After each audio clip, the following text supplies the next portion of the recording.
पूर्वी खबर।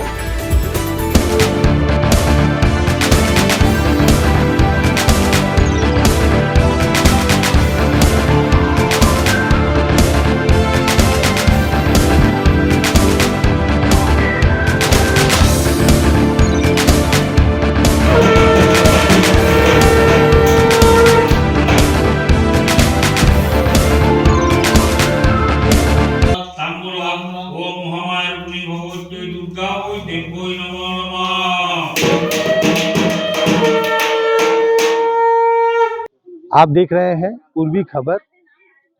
आज हम लोग पहुंचे हैं रिवर साइड में। यहाँ पास के बगल में धेनुआ गांव है, वहाँ पे हम लोग पूजे हैं। क्या पता चला है, यहाँ हम लोगों को पता लगा यहाँ एक दिन का दुर्गा पूजा होता है। आश्चर्य की बात है, लोग कितने दिन से सोचते हैं 4 दिन 5 दिन, और यहाँ एक दिन का दुर्गा पूजा होता है।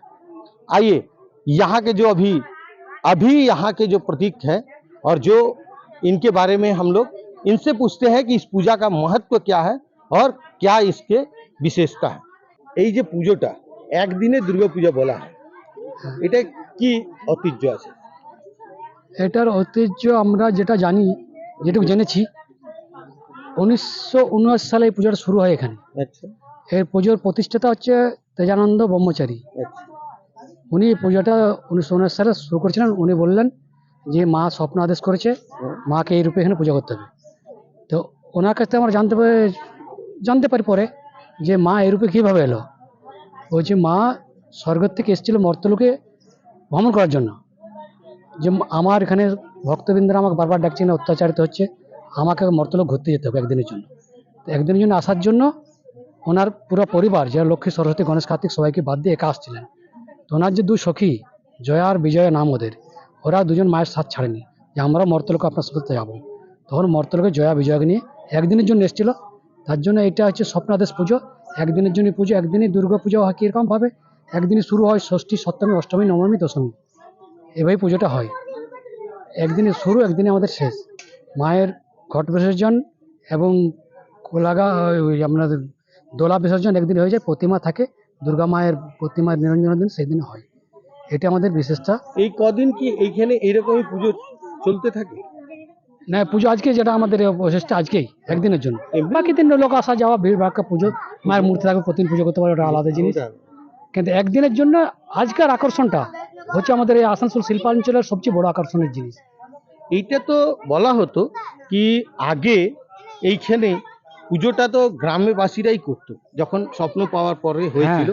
গ্রামবাসীরা কয়েকজন মিলে শুরু করেছিল। গ্রামে যখন সাধুবাবু বলেছিলেন যে পুজো করবো, তখন কয়েকজন নিয়ে শুরু করেছিলেন।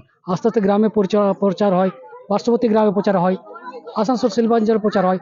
প্রচারটা এলো এই আপনাদের চ্যানেলের মাধ্যমে প্রচার হওয়ার জন্য বাইরে লোক সব জানতে পারে। হয়তো আমাদের গ্রাম জানতো বা পার্শ্ববর্তী গ্রাম জানতো, যারা এখানে আসা যাওয়া তারা জানতো।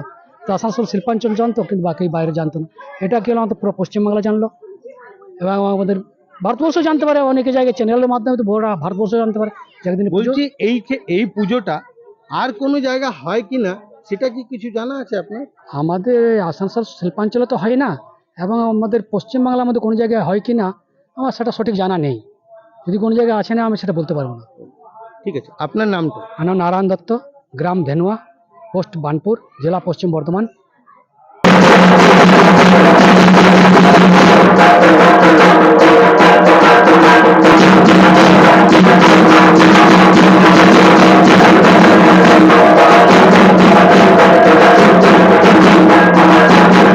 আপনি এখানে কখন থেকে আসছেন? 16 বছর। 16 বছর। এর আগে কি আপনি এটা জানতেন? না, এর আগে জানতাম না, কোথাও শুনিও নি। আচ্ছা, প্রথম শুনলাম যে এখানে এরকম ভাবে পুজো করা হয়। প্রথমবার জেনে হুম, এলেন। এখন আপনারা পুজোটা কিরকম কাটান এখানে? খুব ভালোভাবে, খুব ভালোও লাগে। হ্যাঁ। এই একটা দিনে মানে 4টে পুজো এনজয় করতে পারি, তার জন্য মজাও লাগে। সবাই অনেক দূর দূরান্ত থেকে আসে, আসানসোল শহর থেকে আসে, বাঁকুড়া জেলা থেকেও আসে। আপনার নামটা কি? রীনা ধীবর। রীনা দেব। আপনি কি এখানকার বাসিন্দা? হ্যাঁ, এখানেরই বাসা।